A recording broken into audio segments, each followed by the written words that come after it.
Muito boa noite a todos, sejam bem-vindos à nossa terceira e última aula desse mini curso sobre a reforma litúrgica anglicana. Então, só para fazer uma pequena recapitulação da aula anterior, antes de entrarmos no tema dessa nossa terceira aula. Na nossa segunda aula, a gente começou falando um pouco sobre assim que o Henrique VIII resolve a questão do matrimônio dele, né? Como que ele se comporta até o final do reinado como ainda um conservador em termos doutrinais, em termos litúrgicos. E que o Cranmer, nós vamos lembrar, teve que se manter escondido lá, vocês devem lembrar disso, né? Escondendo suas convicções até o rei morrer. E assumir, então, com 9 anos de idade, o Eduardo VI, o filho do rei, uma criança, que na realidade tinha um tutor, né? Tinha um conselho que tomava as decisões, e aí o tutor e o conselho, todos bem protestantes. Então o Cranmer sentiu a vontade para começar a implementar a sua reforma. Nós vimos que foram 4 estágios dessa reforma. Os 3 primeiros estágios ainda dava para se entender o que ele estava fazendo, assim, como se fosse algo possível de ser entendido de forma católica, né? Até que chegou o 4º estágio, aí não tinha mais jeito. Então nós vimos os métodos dele e como isso afetou a psicologia do clero, né, do povo. E nós deixamos, então, para essa terceira aula, um outro aspecto que aconteceu simultaneamente ao que nós vimos na outra aula. Então não é uma questão aqui de continuidade cronológica, não. Nós vamos voltar agora a 1534, que foi quando o Henrique VIII resolveu sua questão, se separou da igreja, se proclamou único chefe da igreja na Inglaterra. Vamos voltar, porque agora nós vamos ver outro aspecto do que foi feito. Nós vimos até então o aspecto litúrgico, doutrinal, e embora o Henrique VIII mantivesse, como nós vimos, um certo conservadorismo litúrgico doutrinal, ele não deixou de agir contra a igreja materialmente falando. Então isso vai ser importante. Outro ponto para lembrar, o São Thomas More, tinha sido executado, né, porque ele não se submeteu ao ato de supremacia do Henrique VIII, e agora quem era o braço direito do rei, vamos falar assim, era o outro Thomas, o Thomas Cromwell. São muitos Thomas, né?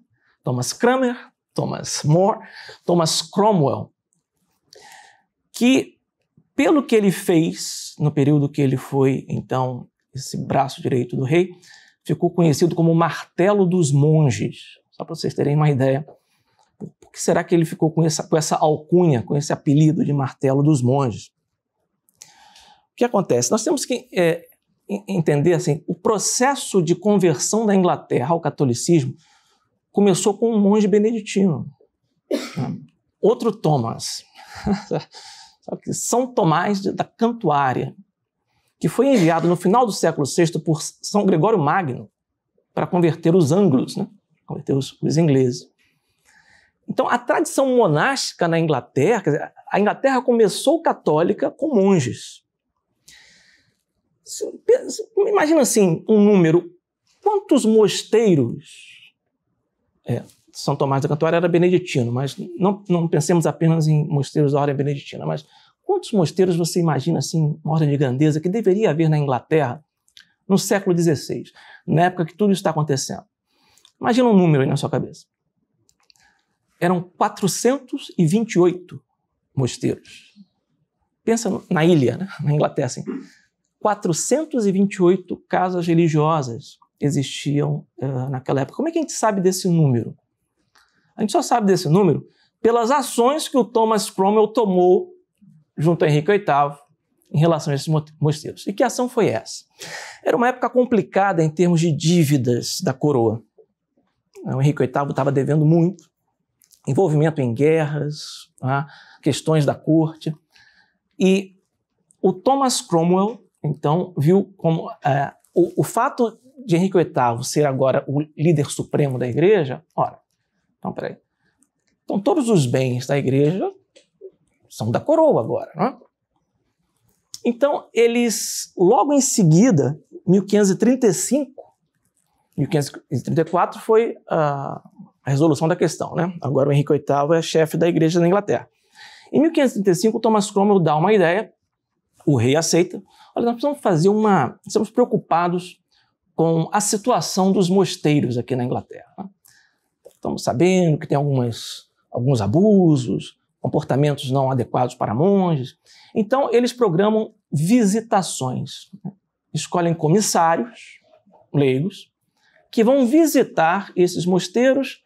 E qual era a justificativa formal, oficial? Verificar como estava o estado da vida religiosa. Os historiadores atuais, assim, todos concordam que isso era uma desculpa, porque já existia, então, a intenção de se apropriar das terras daqueles mosteiros, dos seus bens, para ajudar a coroa a pagar suas dívidas. Então, nessa visita, eles pegam esses 428 mosteiros, a gente sabe do número por causa disso, porque isso está registrado, né? E dividem esses mosteiros em duas classes. Aqueles com renda até 200 libras anuais de renda, seja a renda pelas coisas que vendiam, pelas doações, até 200 libras anuais eram considerados mosteiros menores.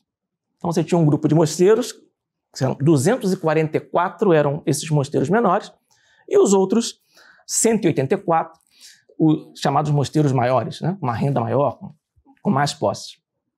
Qual o resultado dessa visitação? Que acontece no período de 6 meses ali, entre metade de 1535 e comecinho de 1536. A resposta a respeito dos mosteiros maiores é boa. Então, de maneira geral, eles dizem, não, a religião é bem mantida. Olha, mas nos mosteiros menores nós encontramos devassidão, encontramos costumes corrompidos, e não pode continuar assim. Então, ainda que eles tivessem, não vamos negar que poderia existir isso em alguns mosteiros, né? Mas eles pegaram todos os mosteiros que tinham essa renda anual até 200 libras e decretaram que eles não poderiam continuar existindo. Então, eles fecharam. Então, os monges ou tinham que fazer outra coisa na vida ou ir para os mosteiros maiores. E o que aconteceu com os mosteiros menores? Todos os bens desses mosteiros foram confiscados pela coroa. Seus terrenos. Então, imagina, se tem dívida com vários negociantes, lordes, senhores, você pode pagar agora, né, a coroa doando um terreno que era de mosteiro para quitar a dívida. Né? Seja terreno, seja terra, né, imóveis e todos os pertences, todos os bens desses mosteiros também.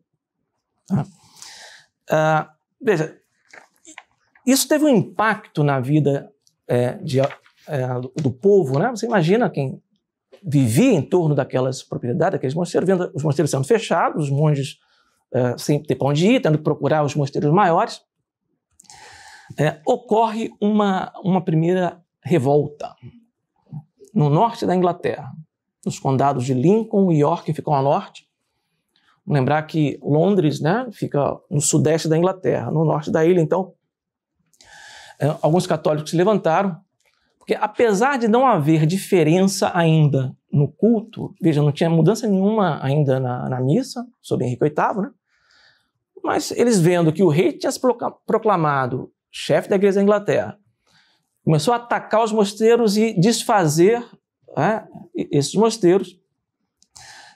Esse povo no norte começou a se organizar, eles tinham algumas lideranças nobres, e nesse movimento, cerca de 30 mil a 40 mil homens armados formaram um exército, se organizaram, exigindo que a Inglaterra voltasse a se submeter ao Papa, a Roma, e que as terras dos mosteiros fossem devolvidas e tudo mais. Esse movimento ficou sendo conhecido como a Peregrinação da Graça, é o nome. Porque eles se consideravam peregrinos, né? São peregrinos, eles não tinham nenhuma intenção de derrubar o rei, de ocupar, né, o seu lugar, nada disso. A ideia deles era realmente a devolução das terras. Eles acreditavam nas boas intenções de Henrique VIII, veja só, e diziam assim, o rei está sendo mal assessorado. Eles detestavam o Thomas Cromwell, porque na realidade o Cromwell é que tinha tomado essas decisões em nome do rei. Então exigiam que se trocasse, né, essa assessoria do rei. Né?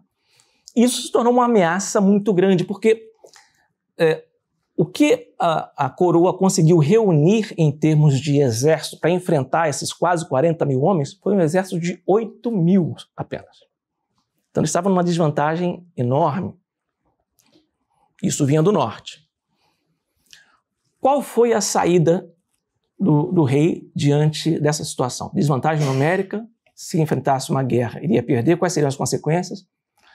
Então ele apela para a negociação, para a diplomacia. A gente vai saber que no final ele tinha outras intenções.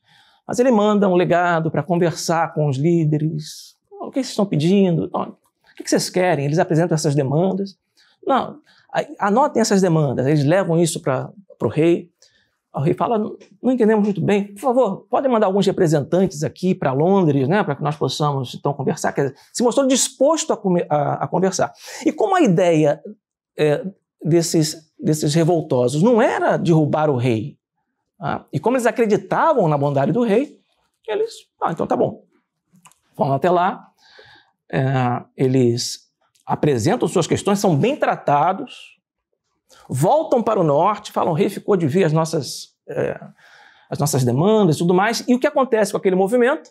Ele começa a perder força. Isso nós estamos falando em 1536, né?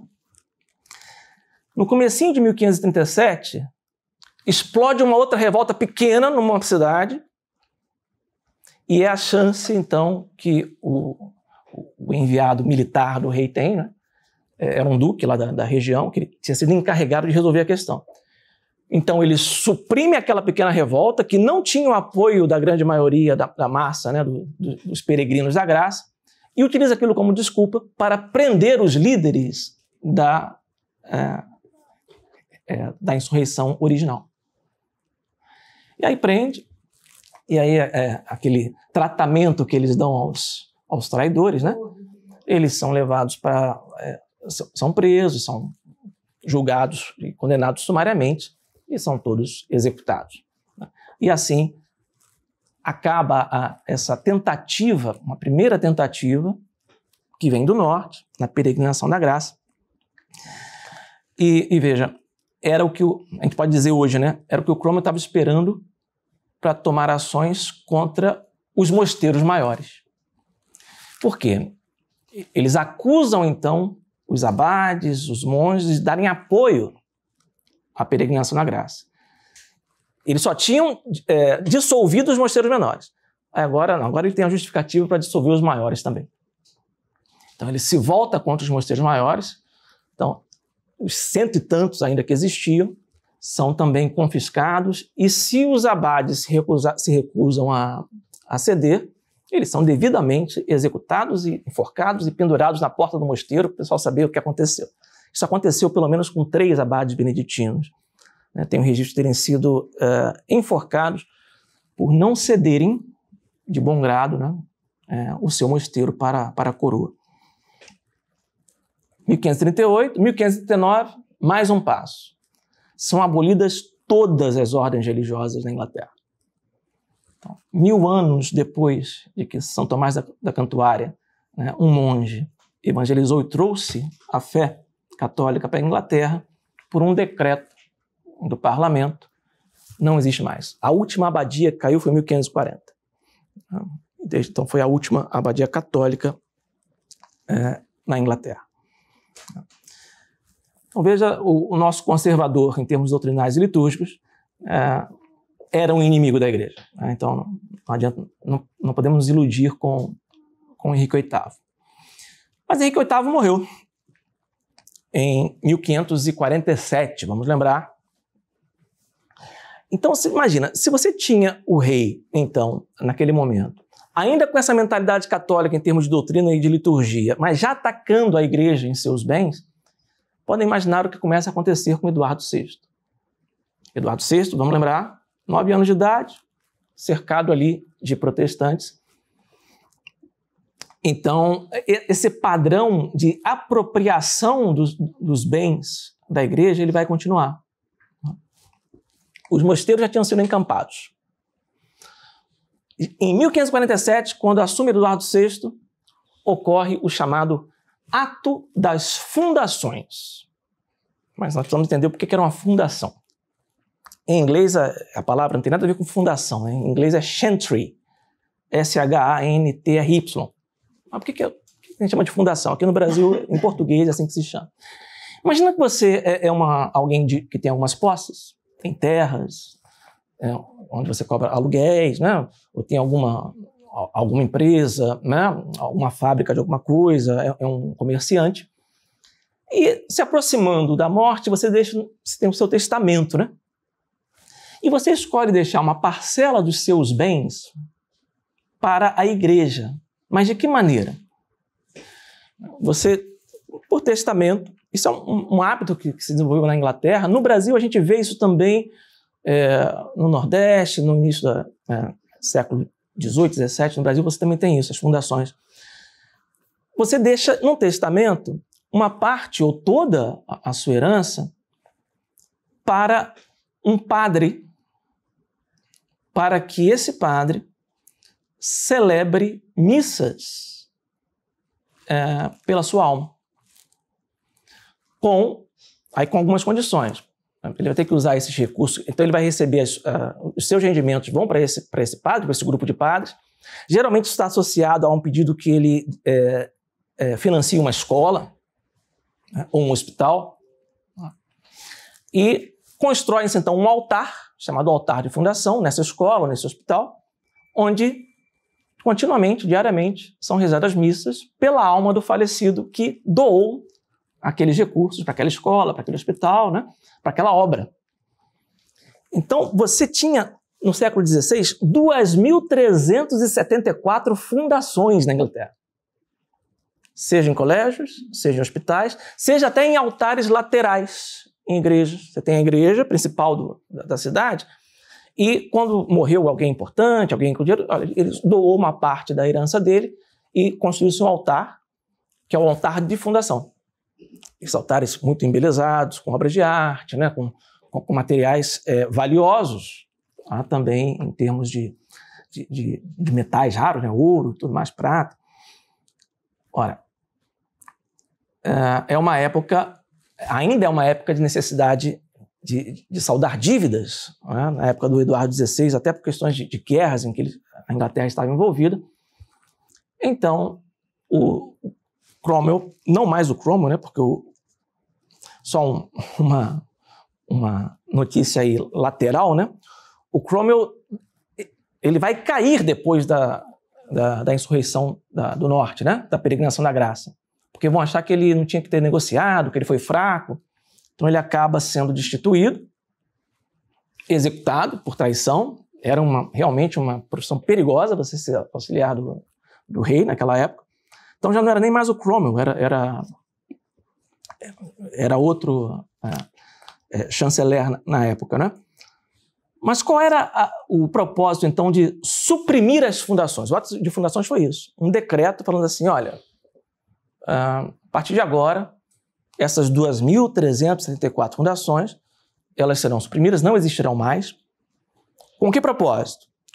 Com o propósito de acabar com práticas supersticiosas e erros relacionados à salvação do homem, que haviam levado à criação de fantasias a respeito do purgatório, missas satisfatórias sendo oferecidas pelos que morreram. Não.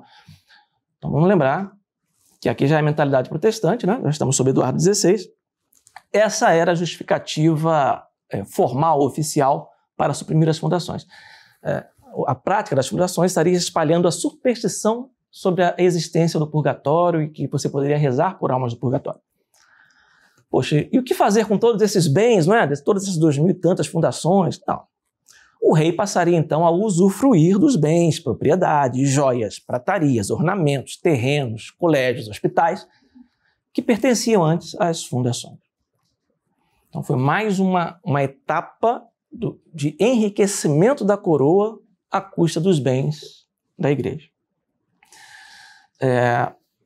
De maneira prática, o que acabou acontecendo é que muitos desses bens nunca nem chegaram a ser incorporados aos bens da coroa mesmo. Porque imagina, 2.000 e tantos, como é que você vai coordenar todo esse trabalho? Então o que acontecia é que muitas vezes alguns nobres locais, duques, né, se apoderavam daquilo ali. Isso nunca, muitas desses bens nunca chegaram realmente à coroa, acabaram sendo apoderados né, por outros interessados, né, nesse movimento. Bom, mas foi suficiente para se iniciar, então, a chamada Grande Pilhagem. Pilhagem total. Você pode imaginar, né? Esses altares eram destruídos, né? Toda a sua prataria, vasos, cálices sagrados, né? Livros de oração, missais, paramentos, realmente um expurgo, uma grande pilhagem. Existe um texto da época orientando sacristãos e ministros. Vou só um pedacinho aqui para a gente perceber a intensidade da coisa. Olha, que os sacristãos e ministros providenciem que antifonários, missais, cálices, breviários, manuais, qualquer outro livro que pertença às suas igrejas ou capelas, que tenham servido ao supersticioso rito em latim, sejam completamente desfeitos, destruídos e abolidos. Todos os paramentos, alvas, túnicas, estolas, casulas, manípulos, genuflexórios, campainhas, turíbulos, navetas, faz uma extensa lista de objetos litúrgicos, recipientes de água benta, castiçal, cruzes, imagens e todas as outras relíquias ou monumentos de superstição e idolatria, era assim que eles chamavam, sejam completamente desfeitos, destruídos e quebrados. Inclusive, eles chegam a destruir relíquias de santos, né, que existiam. Né? É uma coisa assim, brutal. Condenam a recitação do terço. Proibido rezar o terço, rezar o rosário, porque é superstição. Proíbem as procissões, dentro e fora da igreja, incluindo procissão de Corpus Christi, dos dias de rogações. Abolem bênçãos.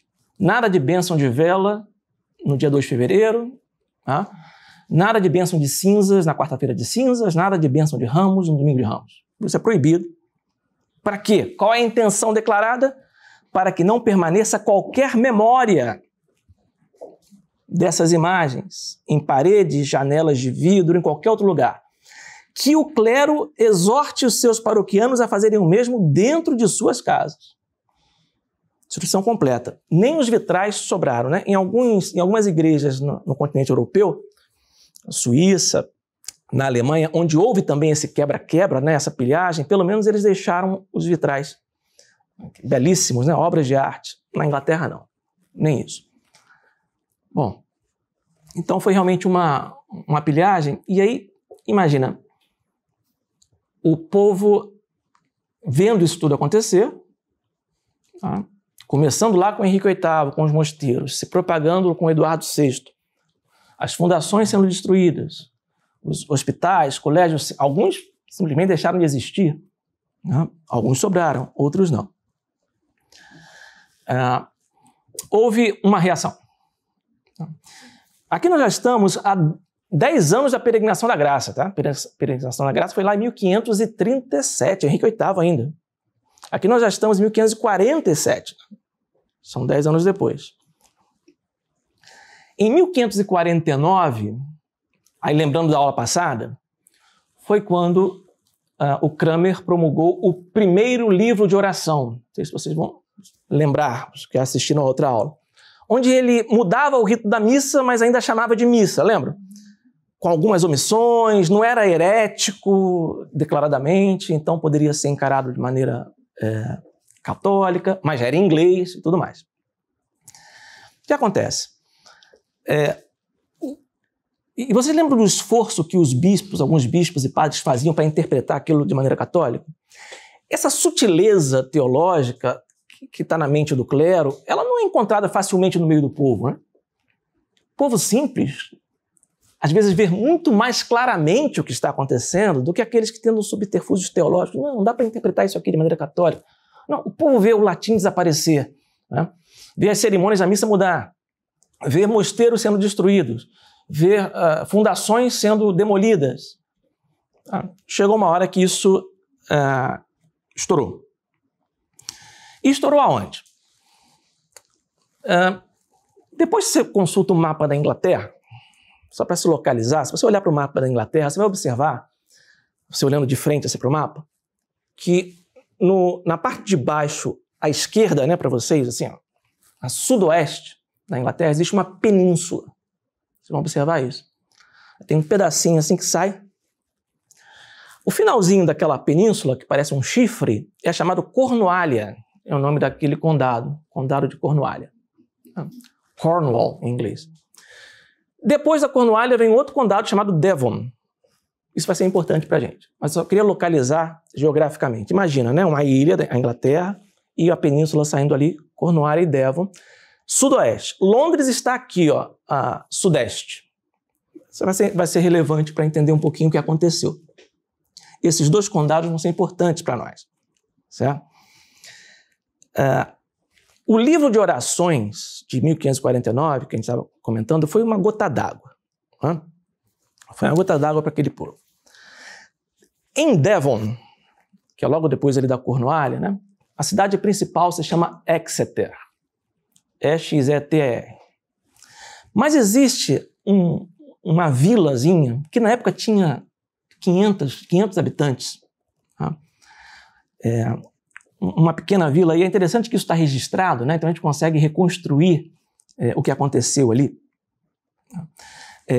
O nome da vila era Sempford Courtenay, vamos chamar só de Sempford. E lá tinha um padrezinho de 70 anos de idade, né, que é o padre William Harper. O rito de comunhão de Cranmer, ele se tornaria obrigatório no domingo de Pentecostes, de 1549, que caiu naquele ano em 9 de junho. O padre Harper já tinha recebido a orientação e, como um padre já velhinho, obediente, né, vai rezar, então, o novo rito de comunhão no domingo de Pentecostes, 1549.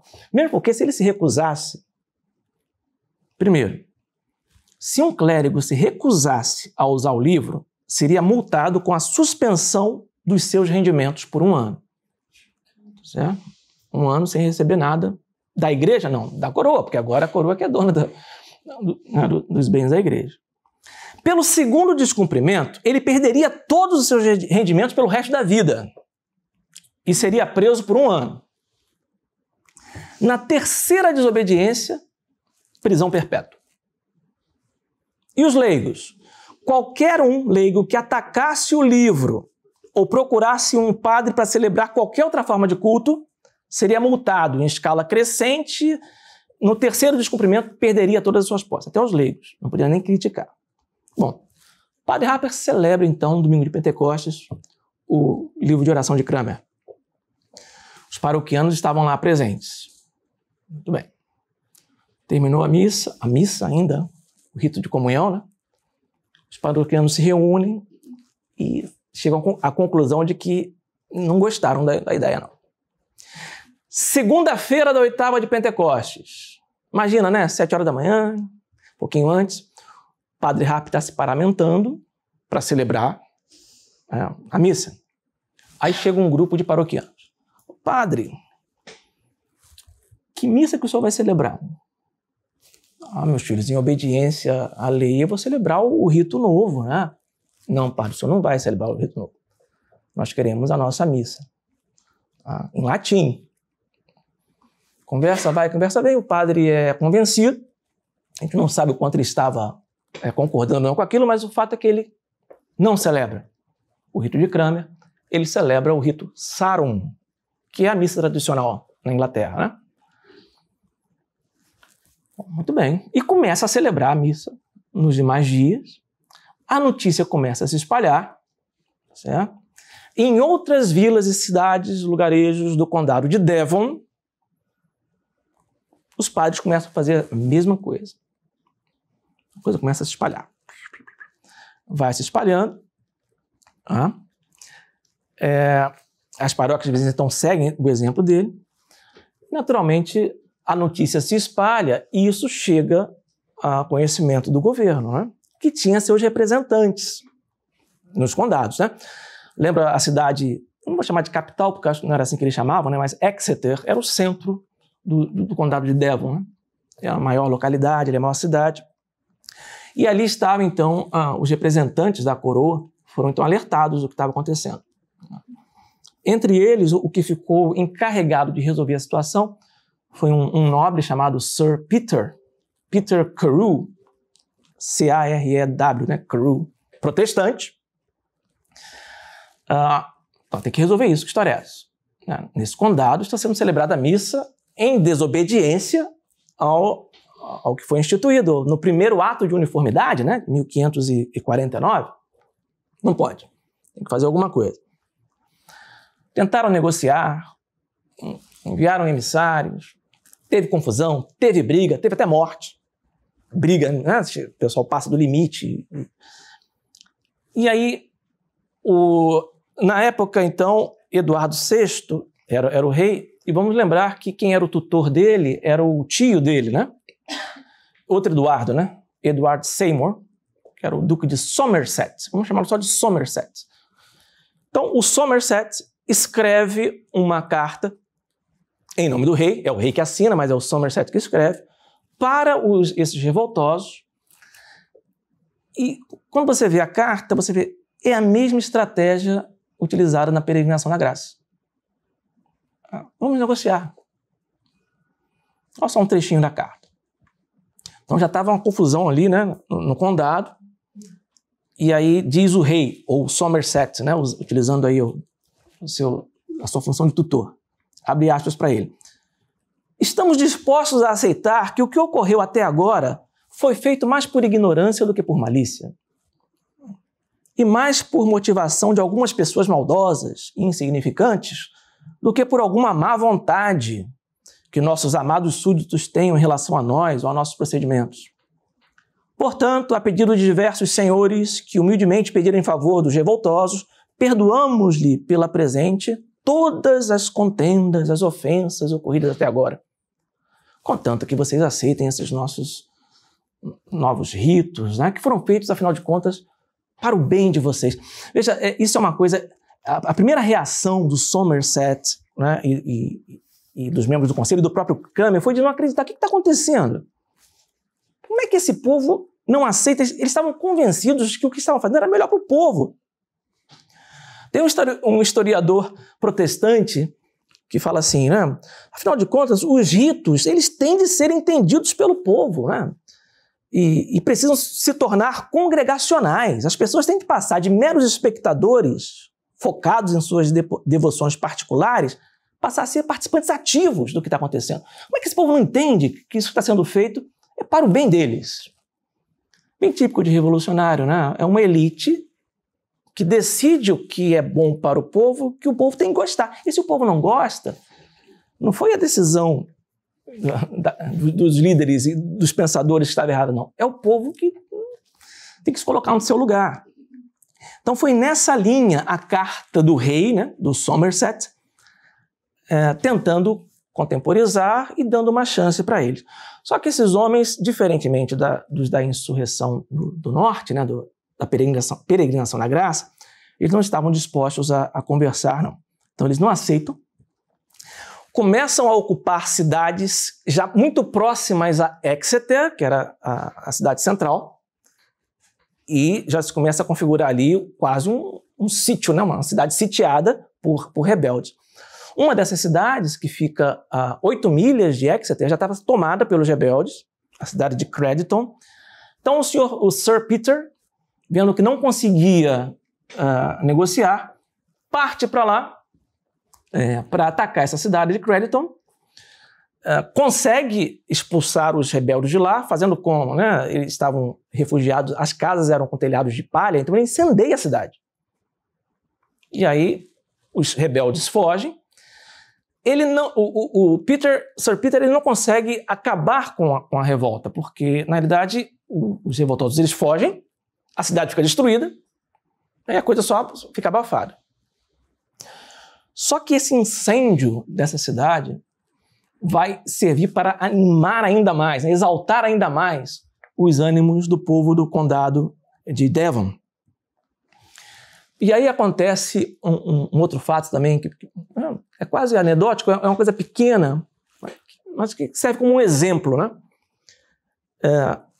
pertinho da cidade de Exeter, aí 2 milhas embaixo, tem uma vilazinha chamada Clyst St. Mary. O que é Clyst? Clyst é um termo, vem do celta, que significa rio claro, um rio claro. Hoje a gente tem a cidade de Rio Claro, né? Lá eles chamam de Clyst. Clyst St. Mary, quer dizer, o rio claro da Santa Maria, né? Era um dia de festa litúrgica, tá? Então, é narrado, né? Isso está registrado. Tem uma senhorazinha idosa indo para a missa, rezando o seu terço. Então, no caminho para a missa, vem um cavalheiro, um nobre, já com mentalidade protestante, e vê aquela senhorinha rezando o terço. E aí passa o maior pito, né? Como a gente fala na velhinha, dá uma bronca nela, fala: o que a senhora está fazendo?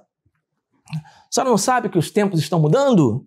A lei mudou, tem que parar com isso, não pode mais rezar o rosário não, senão a senhora vai sofrer as consequências. A velhinha fica desesperada, chega na igreja, interrompe a missa aos berros, estão acabando com nossa religião, se a gente não... vão mudar tudo, a gente não pode mais rezar o rosário, se a gente não obedecer, eles vão queimar as nossas casas. Então, e Crediton tinha sido queimada realmente, né? Olha, pequeno vilarejo se revolta, o pessoal sai da missa, né? Vão até um porto que tem próximo ali e trazem canhões, fazem barricadas, tá? E se colocam ali, né, a 2 milhas só da cidade principal, né, se armando, já querendo atacar e tomar a cidade de Exeter. Isso acende uma luz para o Peter, Sir Peter.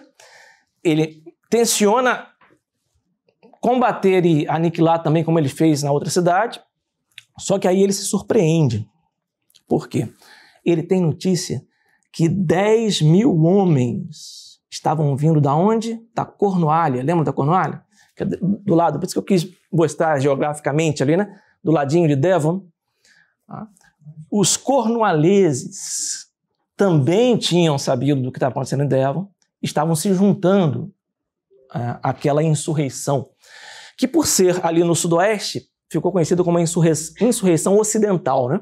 Quer dizer, o oeste da Inglaterra estava se insurgindo contra o rito de comunhão do Cranmer.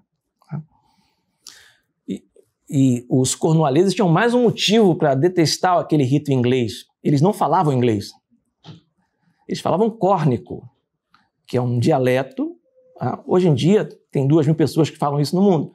Mas na época, ali na península, era o que se falava. Eu acho que na outra aula eu cheguei a comentar isso. Eu acho que eu falei que eles eram do norte. Então, acho que só corrigindo aqui, nota de rodapé. Era o sudoeste, né? Os homens ali da Cornualha. Então, o Sir Peter, percebe que não vai conseguir, com o pequeno grupo que ele tem ali em Exeter, aniquilar, suprimir essa rebelião, e ele foge. Por estradas vicinais, estradas menores, vai pedir ajuda em outra área da Inglaterra. E aí começa a acontecer que Exeter começa a ficar cercada cada vez mais por esses rebeldes. E esses rebeldes, eles são leigos, são camponeses, são ferreiros, alfaiates, tá? E que contam também com a ajuda de padres, né?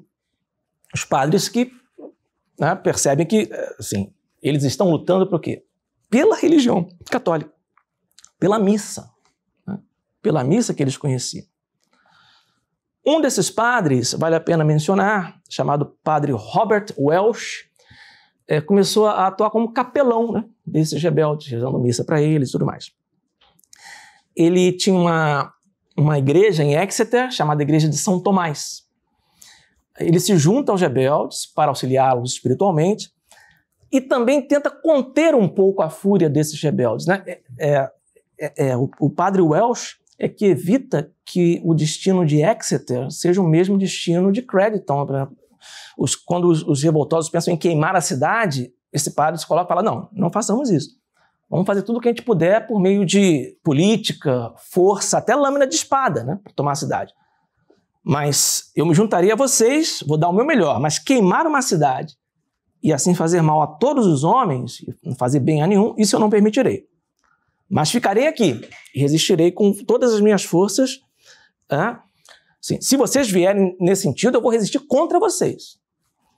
Então, o seu pedido foi aceito e a cidade foi poupada, né?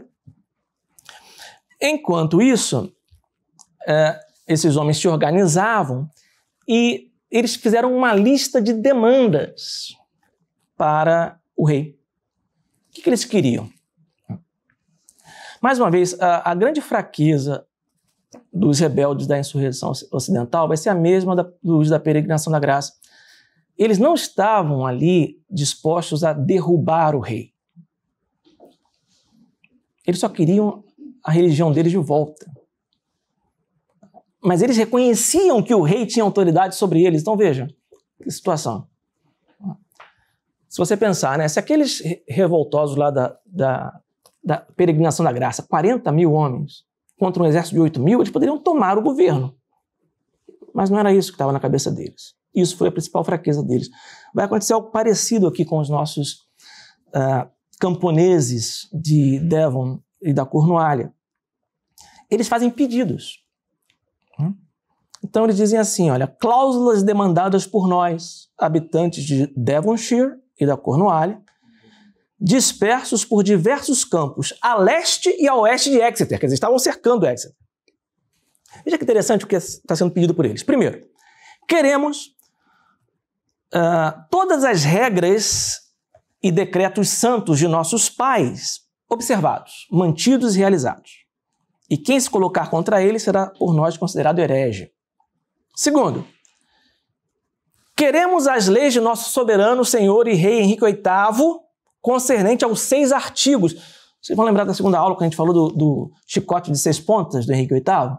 Aqueles 6 artigos que exigiam a fé na transubstanciação, o celibato dos padres, 6 artigos bem católicos.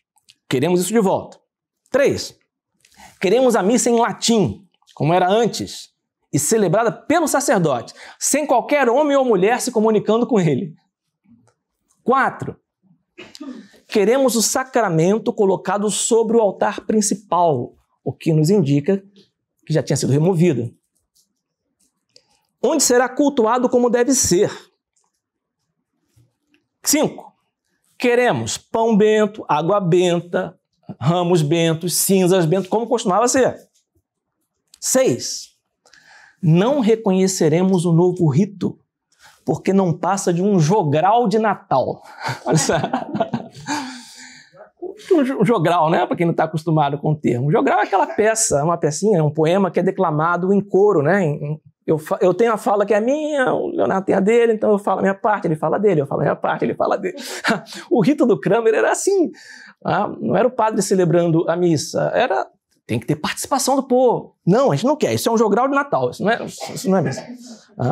Então nós queremos nossos antigos ritos de matinas, missa, vésperas, procissões em latim, como eram antes. E assim aí falam os homens da Cornualha. Já que muitos de nós não entendemos inglês, recusamos completamente esses novos ritos em inglês. Estava lá na demanda deles. 7. Queremos que cada pregador em seu sermão e cada sacerdote em sua missa rezem especialmente e nominalmente pelas almas do purgatório. Isso é uma resposta em relação ao quê? Aos atos das fundações, que destroem as fundações com essa justificativa. Eles pedem também que metade das terras das abadias e fundações sejam devolvidas, só metade. Não pedem nem tudo, né? Só metade, devolve metade. E essas demandas chegaram até o rei, chegaram até Cranmer. Tem uma resposta do Cranmer, ridicularizando essas demandas. Cranmer fala assim: quando li pela primeira vez vossos pedidos, ó homens ignorantes de Devonshire e da Cornualha, imediatamente veio à minha mente o pedido que Tiago e João fizeram a Cristo. A que Cristo respondeu: não sabeis o que pedis. Esse é o Cranmer. Assim pensei de vós, tão logo ouvi vossas demandas, que fostes enganados por ardilosos papistas, assim eles chamavam os católicos, né? Foram eles que escreveram aquelas demandas para vós, para fazer-vos pedir o que não sabeis. É este o modo de súditos falarem com seu rei? Queremos? Como assim? No início de cada item era: queremos isso, queremos aquilo. Não é assim que se fala. Alguma vez, desde o princípio do mundo, esse modo de falar já foi usado por súditos dirigindo-se ao seu príncipe? Não é verdade que até então todos os súditos chegaram e falavam assim: humildemente suplicamos seus fiéis e obedientes súditos. E vocês falando em queremos? Então, apesar dos papistas terem abusado da ignorância de vocês, vocês não deviam ter se deixado levar pelo nariz. Dizendo isso nós queremos, e ainda com armas nas vossas costas e espadas em vossas mãos. Particularmente, ele considerava ridículo o pedido de retorno ao latim, abre aspas para o Cranmer. Porque tudo o que é feito deve ser feito pelo povo, e se referir ao povo, assim como ao padre. Por acaso é razoável que o padre fale por vós e em vosso nome? E que por vossa vez vós respondais sem entenderdes uma única palavra? Seja do que ele diz, seja do que vós mesmos dizeis? Preferias ser como periquitos ou papagaios, ele usa esse termo, que são ensinados a falar e, contudo, não entendem uma só palavra do que dizem? Preferem isso a ser verdadeiros cristãos que rezam a Deus de coração e com fé? Olha, Cranmer cheio de boas intenções para com o povo, né? Muito bem. Mas não adianta, a gente sabe que não adianta. E o que acontece? A Inglaterra, na época, também não tinha um exército próprio suficiente para debandar essa rebelião. Assim como na época da peregrinação da graça, né? 10 anos atrás. Só que dessa vez, a Inglaterra estava se armando para uma guerra contra a Escócia, se utilizando de mercenários estrangeiros. E foi então com esse exército de mercenários, que são aqueles soldados pagos, né? Eles não estão ali por patriotismo, eles estão ali para receber um salário. É esse exército de mercenários que vai reforçar o exército inglês para abafar a insurreição ocidental. Quem eram esses estrangeiros?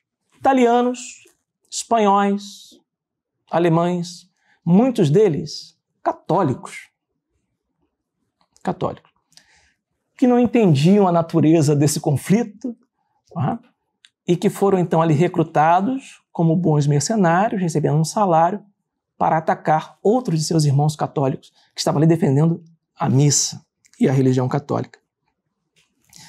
Então, esse exército ele é trazido para o sudoeste e o que acontece é que eles esmagam os pobres camponeses, que assim, os da peregrinação da graça até tinham uma organização melhor, militar.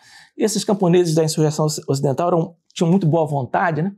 Mas não tinham a organização necessária, né? O preparo necessário para uma guerra. Então eles são massacrados.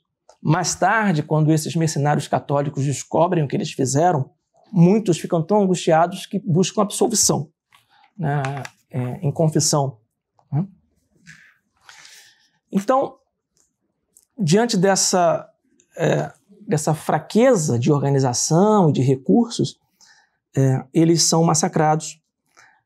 Cerca de 5.000 homens perdem a vida nessa guerra, né? Perdem a vida pela missa católica, né? Pela religião católica. Era inevitável. Tem um historiador protestante, o professor Hoskins, que ele faz uma crônica, né, dessa insurreição. Um protestante falando. Olha como ele olha para os rebeldes camponeses. Com a flâmula sagrada das 5 chagas de Cristo flutuando diante deles, o sacrário levado sob um rico dossel, com cruzes, cartazes, candelabros, turiferários, pão e água benta para defendê-los dos demônios e do poder inimigo, a procissão de agricultores e trabalhadores de Devon e da Cornualha, liderados por uns poucos senhores, colocando-se inadvertidamente contra todo o poder do Estado. Marchava sobre Exeter, seguindo seus padres paramentados e cantando enquanto avançava. Um protestante falando, hein? Uma rebelião valente, fútil e patética. Ele reconhece a valentia, mas o chama de fútil e patético. Em termos naturais, né? Em termos naturais, sim, foi foi inútil, foi fútil. Mas sob o ponto de vista da eternidade, quem dirá, né, o que aqueles homens estavam fazendo. Então eles perdem, e os prisioneiros, os que são feitos prisioneiros, por sua vez, não têm um destino diferente, eles são executados. E assim, as execuções eram marcadas para dias úteis, que todo mundo pudesse assistir. Né? Os seus corpos, ou as partes dos seus corpos eram espalhadas pelas cidades, pelas encruzilhadas, para que todos soubessem o resultado daquilo. O Michael Davis ele tem uma frase forte, ele diz: o livro de oração de Thomas Cranmer tinha recebido seu batismo de sangue. Lembro do padre Robert Welsh, capelão dos rebeldes? Ele também não escapou. Tá? Julgado, condenado à morte, com uma sentença diferente. Foram na igreja dele, igreja de São Tomás, ergueram o padre paramentado, com paramentos de missa, uma caldeira de água benta, aspersório pendurados nele, uma sineta, um rosário, tudo amarrado ao seu corpo, foi içado pela cintura e lá ficou, no campanário da igreja. Ficou lá dependurado, como um alerta para os outros. Conta também outro autor protestante.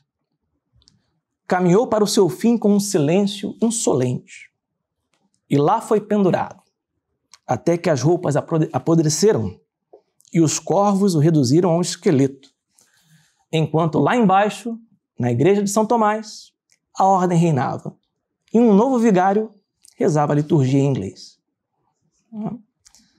Sim. Os líderes, o padre Robert era só um capelão, né?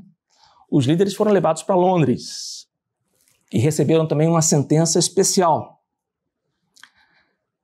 Amarrados, arrastados por cavalos pela cidade de Londres até o patíbulo, e no patíbulo, suspensos, forca, e enquanto ainda vivos, lançados ao chão, onde suas entranhas devem ser retiradas e queimadas diante de seus olhos, enquanto ainda estiverem vivos, e suas cabeças decepadas, e seus corpos divididos em 4 partes e distribuídos de acordo com a vontade do rei. Foi vontade do rei que suas cabeças e corpos fossem dispostos sobre os portões da cidade de Londres. Pesado, né? Nem preparei vocês para... Eu falo assim, vou falar uma coisa aqui pesada. Não, mas assim, é bom que a gente perceba a fúria desses revolucionários contra qualquer um que se colocasse na sua frente. Então, esses homens eles morreram como mártires, né? Pela fé católica, pela Santa Missa. E o Duque de Somerset? A coisa também não terminou bem para ele, não. Mas não foi ele que conseguiu lá debelar a situação? Na realidade, o Somerset, depois, ele foi acusado de não ter agido rapidamente, né? Não foi rápido o suficiente. Então, ele foi substituído como tutor do Eduardo VI, também executado posteriormente. Assim, demite e executa o sujeito, né? A principal acusação era essa fraqueza para suprimir essas insurreições. E aí houve uma troca de tutor, né? Agora o Eduardo VI não tinha mais o seu tio e tinha um outro senhor chamado John Dudley, que é o Duque de Northumberland. A gente vai falar nele de novo depois. Assim terminou essa tentativa, né? Assim, foi a grande reação do povo inglês, na realidade, no sudoeste da Inglaterra, numa tentativa final aí, de tentar restabelecer a fé católica no país. Não conseguiram. Isso enquanto uma resposta ativa. Porque também houve resposta passiva, né? Esses homens eles atuaram de maneira forte, né, pegando em armas para defender a fé. Mas eles estavam representando ali vários outros que reagiram ainda que passivamente. Tem alguns exemplos aqui de reação passiva muito interessante, onde você vê protestantes reclamando, né? De, poxa, não está dando certo, não está funcionando. Né? Um exemplo de um bispo protestante chamado John Hopper, que está desabafando, né, numa carta para outro amigo seu protestante. Ele diz assim: os altares em muitas igrejas foram trocados por mesas, mas a celebração pública da ceia do Senhor está muito longe da ordem e instituição de Nosso Senhor. Apesar de ser ministrada em 2 espécies, em alguns lugares a ceia é celebrada 3 vezes ao dia. Você vai fazer uma ceia 3 vezes ao dia? Aí ele fala assim, onde de manhã eles estavam acostumados a celebrar a missa dos apóstolos. Agora eles celebram a comunhão dos apóstolos, porque agora é rito de comunhão, né? Não é mais missa. Eles tinham a missa da bem-aventurada Virgem, agora eles estão chamando de comunhão da bem-aventurada Virgem. A missa cantada, eles estão chamando agora de comunhão cantada. Não está adiantando nada, eles só estão trocando o nome. Eles ainda mantêm seus paramentos, mantêm as velas. Os padres, apesar de usarem o inglês, eles observam cuidadosamente a mesma entonação do latim. No latim, o padre falava Dominus vobiscum. Em inglês, ou em português, ele falaria o Senhor esteja convosco. Quer dizer, ele está mantendo tudo como era antes, só trocando a letra. E o povo está respondendo, fingindo que entende. Então, eles reclamam um bocado, né? Porque, mesmo passivamente, estava sendo muito difícil impor aquela nova religião. Mas chega uma hora que o Eduardo VI morre. Isso foi em 1553. Ele tinha 15 anos quando morreu, veja só. Reinou, entre aspas, de 9 a 15 anos. E aí lembra do John Dudley que eu falei, o duque de Northumberland, que era o novo tutor? Ele tenta dar um golpe. Por quê? Vamos entender a importância disso. Com a morte de Eduardo VI, sem prole, sem filhos, o parlamento tinha definido a linha sucessória da seguinte maneira. Eduardo VI é o filho homem do rei. Primeiro vem ele. Na ausência dele, tem que pegar a filha mais velha, que era quem? Maria, filha de Catarina de Aragão, católica. Caramba, vai chegar uma católica aqui? Eles armam um complô. O John Dudley, que é o duque de Northumberland, ele casa o filho dele com uma sobrinha neta de Henrique VIII, Lady Jane Grey. E com a participação de Cranmer, eles tentam colocar a Lady Jane Grey no trono depois de Eduardo VI. Só consegue ficar 9 dias no trono. Há uma revolta na cidade, né? Todo mundo aclama Maria como rainha da Inglaterra, e aí eles não conseguem esse golpe. Maria é proclamada rainha, explosão geral de júbilo, né, pela Inglaterra. Né? Naturalmente o Northumberland é executado por traição. Lady Jane é poupada nesse momento. Naquele momento ela não é executada. E o Cranmer, que participou do complô, é sentenciado à morte. Só que ele pede perdão, né? E a sua sentença é adiada. Ele não é executado, então, em 1553. Né? Ele é aprisionado lá na Torre de Londres, que era a prisão lá da época, juntamente com outros que participaram daquele complô. E aí, 1553, apenas um ano depois do segundo ato de uniformidade, lembra 1552, quando o 4º estágio do Cranmer, tinha um ano de vida, começa um processo sob Maria, que é católica, um processo de anulação de toda a legislação eclesiástica da época de Eduardo e uma restauração do catolicismo como religião do reino. Uma restauração. Então, a missa começa a ser celebrada de novo. Alguns registros indicam, né, não por imposição, mas por causa da devoção do povo. E chegam notícias do seu renascimento sem oposições pelo país. Altares, imagens, crucifixos, candelabros não tinham sido destruídos? Alguns não. Alguns padres tinham escondido esses itens na casa dos seus paroquianos. Então isso começa a voltar para as igrejas. O parlamento restabelece um estatuto antigo de 1401, na Inglaterra, que prescrevia a punição dos hereges pela fogueira. Então são realizados vários julgamentos, né, de protestantes. Ao todo são executados 273. E fala, executaram os protestantes por heresia. É verdade. Isso tem que ser colocado dentro de um contexto, né? Na época da dinastia Tudor, na Inglaterra, existia cerca de 1000 execuções por ano, tá? Por crimes. Porque a pena de morte era algo comum. Pena de morte por heresia existia em países católicos e em países protestantes. Então era comum. Mas o que acontece? Essas 200 e tantas execuções serão utilizadas posteriormente por um escritor muito profícuo, né, protestante, o John Foxe, que eu mencionei na outra aula, no seu Livro dos Mártires, que eu cheguei a mencionar, onde ele vai, né, é um livro cuja historicidade é muito questionada hoje em dia, né, tem muito pouco valor histórico, muito inexato historicamente, mas nesse livro dá a impressão de que, sob o reinado de Maria, houve um banho de sangue pela Inglaterra de protestantes.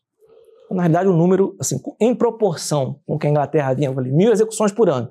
Ao longo de 5 anos, que foi 6 anos do reinado de Maria Tudor, 273 foram executados.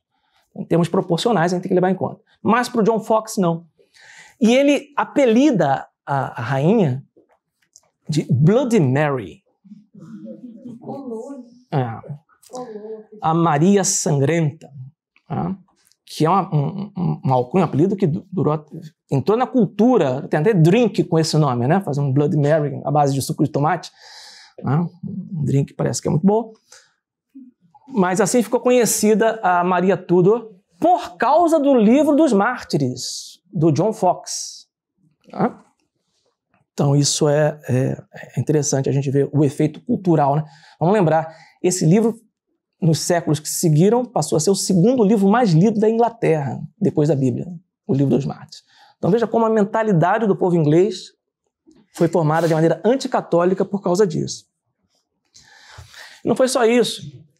1553, que Maria assume, em 1554, há um reatamento com Roma. É algo que, assim, muitos não sabem. Depois do cisma de Henrique VIII, houve um reatamento. Um cardeal inglês, ele chega em nome do Papa, é o cardeal Reginald Pole, P-O-L-E, Pole, um legado do Papa, absolve o reino do cisma. E em 25 de julho de 1554, a Inglaterra é formalmente reconciliada com a Santa Sé. Voltou a ser católica. Voltou a ser católica. Todos os estatutos contra a Santa Sé, eles são revogados. Infelizmente, eles não devolvem a propriedade monástica. Isso não acontece. E o cardeal Pole, então, ele vai ocupar o arcebispado da Cantuária, que era o arcebispado de Cranmer. O que aconteceu com Cranmer? Pois é, Cranmer foi julgado por heresia, certo? Como ele fez ataques públicos ao ensinamento católico, foi acusado, julgado por heresia e condenado à fogueira. Ele tenta voltar atrás, abjurar dos seus erros, mas quando ele vê que vai ser executado mesmo assim, ele volta atrás e pelo menos ele tem uma morte assim, firme nas suas convicções protestantes. Vai até o final. 21 de março de 1556. É então a execução do Thomas Cranmer em Oxford. Assim termina a carreira do Thomas Cranmer. Infelizmente, o reinado de Maria não durou muito tempo, porque ela vai falecer provavelmente de câncer, não se tem certeza, né? Registro naquela época, mas pelos sintomas parecia que era câncer. Isso em 1554, não, 1558, perdão. Então vai de 53 a 58 essa restauração católica. Em 58 ela ela morre. No mesmo dia que o cardeal Paul morre, ele, por causa de uma epidemia de influenza, e é um ano complicado, esse 1558, 7 bispos morrem por doença e tal, nesse ano. E aí quem vinha na sucessão? Já que Maria também não tinha filhos homens. A irmã dela, filha de Ana Bolena, Elizabeth. Elizabeth I, protestante até a alma, assim, no fundo. E aí, em 1559, assume Elizabeth. O juramento que ela faz é um juramento que exige o apoio à fé católica. Então, ela faz esse juramento. Os bispos ingleses, que na época eram 17, existiam 17 bispos, porque 7 tinham morrido no ano anterior, então tinha 17 bispos. Só um deles resolve estar presente, porque os outros falam assim, não, essa mulher ela está cometendo aqui um perjúrio. Ela não está sendo sincera. Ela está fazendo um juramento dizendo que vai apoiar a fé católica, mas não está. Só um deles vai lá e coroa então, a rainha, e logo em seguida vem um ato de supremacia revisado. Elizabeth se torna a única governante suprema do reino, tanto em todas as coisas ou causas espirituais ou eclesiásticas, quanto nas causas temporais. E ela separa mais uma vez, então, a Inglaterra da unidade da Igreja Católica. Né? Esse ato exige que todos os eclesiásticos e altos funcionários prestem um juramento, de novo, como foi na época de Henrique VIII. Vocês lembram que na época de Henrique VIII só um bispo não se submeteu? Que foi o São João Fisher? Agora, só 2 bispos vão se submeter. Todos os outros vão se recusar a abandonar a igreja. Apenas 2 traíram a fé. Eram 17, né? Os outros 15, 2 foram para o exílio, 2 morreram de causas naturais, e os outros 11 foram aprisionados e morreram na prisão, por maus tratos ao longo dos anos. Em seguida, sob Elizabeth, vem o terceiro ato de uniformidade, que faz o quê? Que pega aquele livro de oração de Cranmer, de 1552, e institui novamente. Fala, e começa tudo de novo. Só que agora de maneira mais definitiva, né? A gente poderia dizer que, no final das contas, é sob Elizabeth I que o anglicanismo se estabelece na Inglaterra. Né? Sob Henrique VIII e Eduardo VI, durante um período, depois Maria teve realmente um renascimento católico, inclusive por meio de leis, decretos, mas tudo volta então com Elizabeth. E Elizabeth foi muito longeva, né? Ela viveu até o começo do século XVII, 1700 e alguma coisinha. Em 1570, São Pio V excomunga Elizabeth I. No mesmo ano que ele promulga a bula Coprimum Tempore, né? A missa tradicional, com o rito da missa, também há um decreto, uma bula que excomunga Elizabeth I. Então, assim, a saga, né, da imposição de uma nova religião na Inglaterra, ela chega ao fim. Vai haver ainda em 1569 uma tentativa de insurreição no norte, de novo, mas também é suprimida e isso não acontece. Eu queria partir agora para algumas considerações finais, né? Encerrando assim esse nosso curso e essa nossa aula. Isso que a gente viu nessa aula, desde 1547, com as ações tomadas por Henrique VIII, passando por Eduardo VI, a volta com Maria, né, do catolicismo, e depois Elizabeth, tudo isso que a gente viu e conversou aqui, a gente pode ver um reflexo disso, veja que interessante, num registro paroquial da época.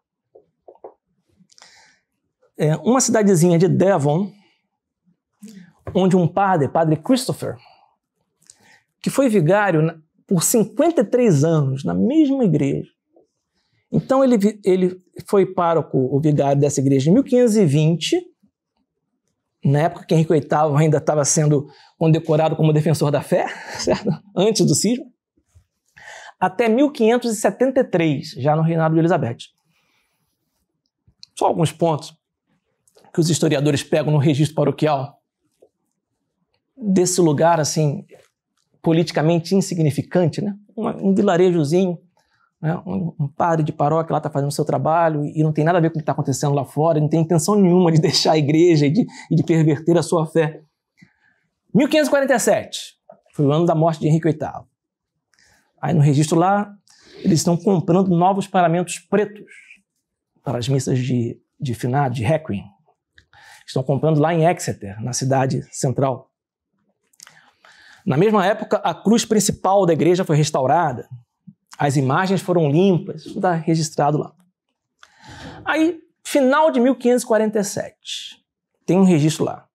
3 homens e os guardiões principais da cidade cavalgaram até uma cidade para uma reunião com os comissários do rei para fornecer respostas sobre os terrenos de fundações. Lembra 1547? O ato das fundações? Olha o reflexo aqui. Já estão pedindo informação. Onde tem fundação aí? 1548. Começa o primeiro estágio da reforma de Cranmer, né? Os paramentos são colocados de lado. Eles não são vendidos nem destruídos, mas são distribuídos entre os principais agricultores da paróquia, para que pudessem guardá-los em segurança. Está no livro. Então ele distribui os paramentos, para você guardar nas suas casas. 1549, tem um registro lá. Compra do primeiro livro de oração, de Cranmer. 1551, ainda sob Eduardo VI e Cranmer. São pagos 3 shillings para um pedreiro remover os altares laterais. Está lá no registro. E a cruz também, retirar a cruz. E o ouro das imagens da igreja é vendido para um caldeireiro de Exeter, para ser derretido. Aí chega 1555. Assume Maria. Aí aparece lá o vigário escrevendo, abrindo o coração dele. Ó. De John Williams, nós recebemos uma imagem de Maria e o quadro O Rei e a Rainha para o altar de São Jorge. Pegando de volta as coisas. De William Morse, recebemos uma imagem de São João. Da viúva Juridan, fitas e adereços. De diversas outras pessoas daqui foram resgatados aparatos e livros e diversas outras coisas. Por obra do povo cristão fiel e verdadeiro, tudo isso foi devolvido a esta igreja, mostrando que são bons homens católicos. Que coisa, né? Padres registrando-nos em 1555. 1556, reconstrói um altar lateral da igreja. Aí chega Elizabeth I, e aí em 1562, a partir dali começa as pequenas mudanças, né? Faz referência à mesa de comunhão, não tem mais altar principal, e tudo aparece nesses registros, né?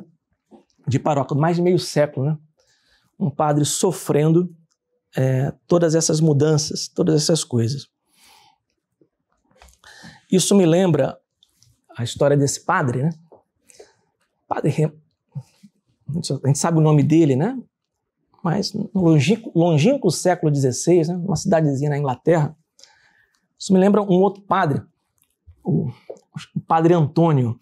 Não é nenhum Padre Antônio que vocês conheçam atualmente, não. O Padre Antônio é um personagem de um artigo do Gustavo Corsão, escrito em 1969, onde ele não está falando da Inglaterra, ele está falando do Brasil, né? E, naturalmente, né, os paralelos entre o que aconteceu na Inglaterra e o que aconteceu com a igreja são evidentes para quem conhece o que aconteceu nos últimos 60 anos, né, na Igreja Católica. E já em 1969, o Corsão escreve, em fevereiro de 69, esse artigo no Estado de São Paulo, né, no jornal, contando a história de um Padre Antônio. Né? O que é o Padre Antônio para o Corsão? Um padre, igual esse padre aqui, qual é o nome dele mesmo? Christopher Trichet. Então, como o padre Christopher lá na Inglaterra, no século XVI, um padre Antônio, um padre de uma cidadezinha do interior. Na realidade, o padre Antônio do Corsão, ele é um padre ajudante, coadjutor, né, do pároco principal, do vigário da igreja. Então, aqui nesse livro que reúne artigos do Gustavo Corsão sobre a crise na igreja, a Igreja Católica e a outra. O último artigo é o Padre Antônio. E assim, quando a gente vê a história das pessoas mais simples, né, e até do clero mais simples, o que aconteceu no século XVI, não dá para não... Eu lembrei, né? Lembrei do Padre Antônio aqui, do Corsão. Acho que vale a pena, para quem não conhece, e até para quem conhece também reviver. E vejam como o paralelo fica claro na reação desses homens simples, que só queriam manter a fé dos seus pais, né? Então diz o Corsão: numa cidadezinha perdida e esquecida, lá nos confins deste tão imenso Brasil, existe uma igreja quase sem existir. Em torno, 1.000 ou 2.000 almas mais ou menos desalmadas. Dentro, um velho vigário a fazer contas intermináveis. E um padre coadjutor, que é o Padre Antônio. Na sacristia, a olhar o morro, a linha férrea lá longe, o rio, talvez o céu. Já traz cinzas na cabeça e uma curvatura nas costas, mas naquele momento o que mais lhe pesa é a solidão que cerca a velhice que se aproxima. Está ali, não é nada. Não sente forças para fazer nada pela vila indiferente que quer viver sua vida rotineiramente encaminhada para a morte. Sente-se inútil a mais não poder. O vigário quer que ele celebre a única missa da féria e com uma só porta apenas entreaberta.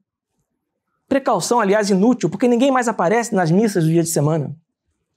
O povo não gostou quando o vigário tirou os santos que há mais de 100 anos povoavam a velha igrejinha. Diminuiu a assistência à missa, diminuíram as confissões. A conversa com o vigário na hora do jantar reduz-se a monossílabos. Padre Antônio torna a pensar nas coisas que se perderam. A água benta, a oração do terço à noite, os santinhos que davam aos moleques na rua com magnanimidade e tudo mais que fazia companhia, que cercava a alma da gente nas igrejinhas da roça. Por que essa devastação? O vigário não gosta de abordar o assunto. Sofre a seu modo, com a tenacidade obtusa dos animais feridos. Cerra os dentes, não pensa, não fala. Faz o que o bispo mandou fazer e encerra-se num mutismo quase vegetal. Às vezes parece ter gosto de transmitir seu sofrimento fazendo o outro sofrer. É seu modo de conversar. E quem paga é Padre Antônio. Um dia, Padre Antônio não encontrou sua velha batina e teve de pedir uma explicação à dona Ana e ao vigário. Explicaram-lhe que estava imprestável. Ganharia nova batina? Não. Clergyman? Não é muito caro.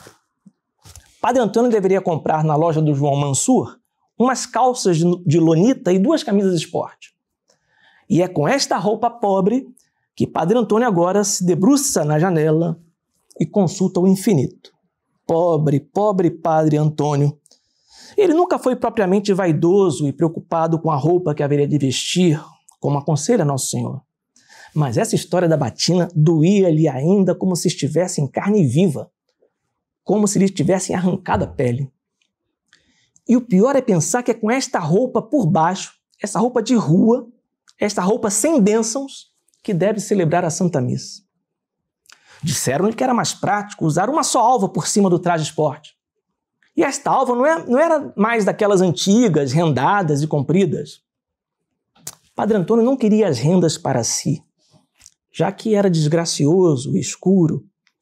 Queria-as para enfeitar o louvor de Deus. Mesmo porque, descontada alguma andorinha, nenhum ser vivo aparecia para assistir ao sacrifício de nosso Salvador. Nem valia a pena bater a campainha. As novas alvas não têm renda. São ordinárias e curtas. Sim, curtas, porque o importante é aparecerem as calças, para todo mundo ver que o padre é homem como outro homem qualquer. Está na hora de preparar a missa da tarde e Padre Antônio sente a tristeza aumentar. Está só. Está só. Não tem com quem falar. Poderá conversar na farmácia com a turma do Gamão, do Frederico, mas depois a volta para casa é ainda mais pesada. Poderá perguntar a dona Emília se está melhor do reumatismo e a dona Maria se o marido já voltou do Rio, mas não tem ninguém com quem possa falar, com quem possa desabafar, a quem possa explicar a desmedida tristeza de vestir por cima das calças uma alva sem rendas, e a quem possa dizer a saudade que tem da batina preta, a batina bendita em que um dia amortalhara o homem velho para viver em Cristo nosso Senhor. E não tem ninguém a quem possa perguntar, tremendo, o que é que está acontecendo em nossa igreja? E o Papa? Ou então alguém, um irmão, um padre, a quem possa dizer com medida indignação, não pode ser, não pode ser, as portas do inferno não prevalecerão. Padre Antônio olhou mais uma vez para o horizonte, que a noite já escondia. O mundo começava além daquela serra. O mundo. Padre Antônio curvou a cabeça como um condenado. Estava preso, estava preso. Abriu então as duas mãos grandes e magras, que considerou com triste ternura. Um dia elas tinham recebido o poder de consagrar o pão e o vinho, e de trazer assim ao mundo, como a Virgem Santíssima, o corpo de Deus. Mãos grandes, mãos nervosas e escuras, mãos consagradas. Ao menos esta pele não lhe arrancam, esta marca não lhe tiram. Num desamparo infinito, Padre Antônio contemplava as duas mãos frementes, tão poderosas, tão inúteis. Turvava-se o espírito, vacilava a razão e a fé. Estão ali as mãos. E o resto? E a água benta? O latim? As coisas da igreja? As palmas inúteis não respondiam às suas indagações. E até pareciam pedir-lhe uma resolução, uma decisão, já que a mão foi feita mais para fazer do que para pensar. O que é isto? O que é isto nas palmas das mãos? Está chovendo? Padre Antônio, o senhor está chorando. Quem foi que falou? Ninguém. Ninguém. É o próprio Padre Antônio que tomou o costume de falar com o Padre Antônio. Juntam-se as mãos. E das profundezas dos abismos que todos trazemos, mesmo debaixo de uma camisa esporte, subiu um clamor de aflição. Até quando o meu inimigo será exaltado sobre mim? Olhai e ouvi, olhai e ouvi-me, olhai e ouvi-me, Senhor meu Deus. Então, neste momento infinito, Padre Antônio teve a incomparável certeza de que não estava só. É um belíssimo artigo esse do Corsão. Quer dizer, quantos padres Antônios, né, devem ter passado por coisas parecidas. Então fica aí a recomendação desse livro, de uma leitura mais atenta ao Padre Antônio do Gustavo Corsão. Mas vamos ainda, são várias considerações finais, eu tenho mais uma. Assim, muitos ingleses fugiram lá de Elizabeth I e foram para a Europa procurar seminários católicos, e muitos voltaram depois de 1570 e depois do reinado de Elizabeth, trazendo novamente a missa para a Inglaterra. Não era mais a missa do rito Sarum, que realmente deixou de ser celebrada, mas era a missa de São Pio V, a missa tridentina. Depois de 1570, ela volta com esses padres que foram perseguidos, que muitos deram a sua própria vida, né? Mas foi essa missa que voltou depois para a Inglaterra. O cardeal Newman, ex-anglicano, num dos seus sermões mais celebrados, né, chamado A Segunda Primavera, ele também faz um resumo desse nosso curso. Diz o cardeal Newman. E aí você pode ir lembrando, né, de todas as etapas. Então tudo parecia estar perdido. E houve luta por um tempo. Então seus sacerdotes foram expulsos ou martirizados. Houve inúmeros sacrilégios. Seus templos foram profanados ou destruídos.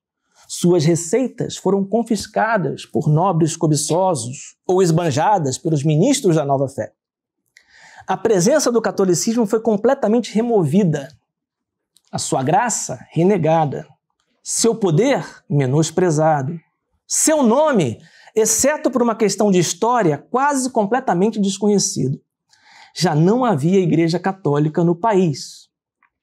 Não só, posso dizer, já não havia uma comunidade católica,